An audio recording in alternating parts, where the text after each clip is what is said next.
Bismillahirrahmanirrahim or Assalamu alaikum. This is another very important concept about change. Those who are managing change into the organization, they must realize that their change may not always be welcomed into the organization, but at the same time, they should also understand that there would be people who would be very enthusiastic about the change, and then there will be people who will be less enthusiastic, and of course there will be people who will be resistant into the organization. But this slide in fact signifies that there is a good mix of all these peoples, as it happens into any organization, any class, any team. Not all people are of the similar size, of the similar capability, or of the similar capacity. Similar is the case when you introduce a change into the organization. Not all will be welcoming them. There will be about 20 to 30% of the people who would be extremely resistant to that change. Why they would be doing this? Because they are fear of unknown. They might be comfortable in the status quo that they are enjoying. They must be in their comfort zone. They must be enjoying whatever they are doing. So there would be people who would be extremely resistant to the change that you want to bring into the organization. It's especially a challenge for the HR people these days, in particular, when there is lots of changes happening into the organization, a lot of change happening into the global scenarios, and you want to introduce some new things, a new procedure into the organization, and people will resist that. There will be about 20 to 30% of the people who will be extremely resistant to that. What to do with them? You need to sit with them, and you need to empathize with them. Perhaps you need to communicate with them. You need to give support to them, and you need to take out the fear of unknown from them, and that can only happen if you communicate with them. And Kotler says in his change model that you have to over communicate sometime with those people, and you need to show them the good part of them. But the idea is that there would be people who are extremely resistant to the change.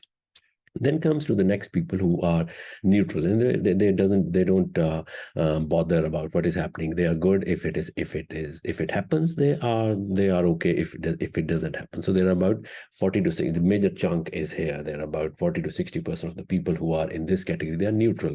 It doesn't. They are not bothered by the change, and they think that if it comes, they will take it. If it doesn't happen, they are still okay with them.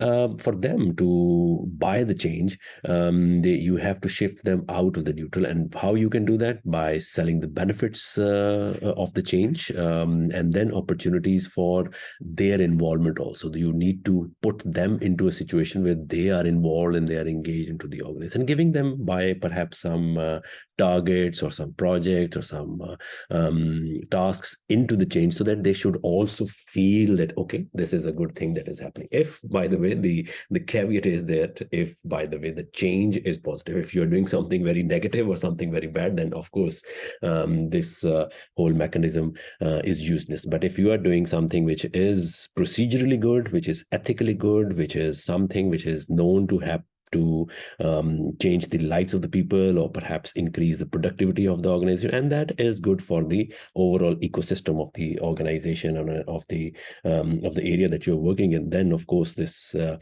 applies. And the very good part of this whole managing change is those people who are your supporters, who are welcoming change, who are just like you, who want to change all the time, but they are also very less, about 20 to 30% of people. They are basically, why they are there, because they perceive the benefits that the change is bringing into them are good benefits, and they want increased challenge for them also.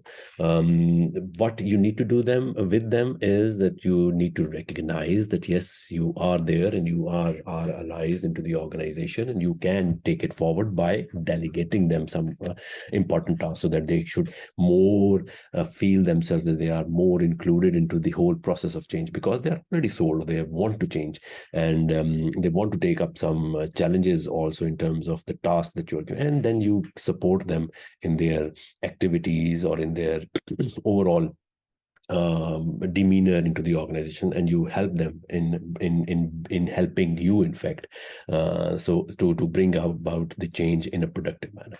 So this is a quick way of you understanding that there are people who would be resistant, who would be neutral, and who will be welcome. So you shouldn't be putting all your heads down that the change is not happening. Yes, it can happen if you do these kind of things that are listed here in all, against all kind of people.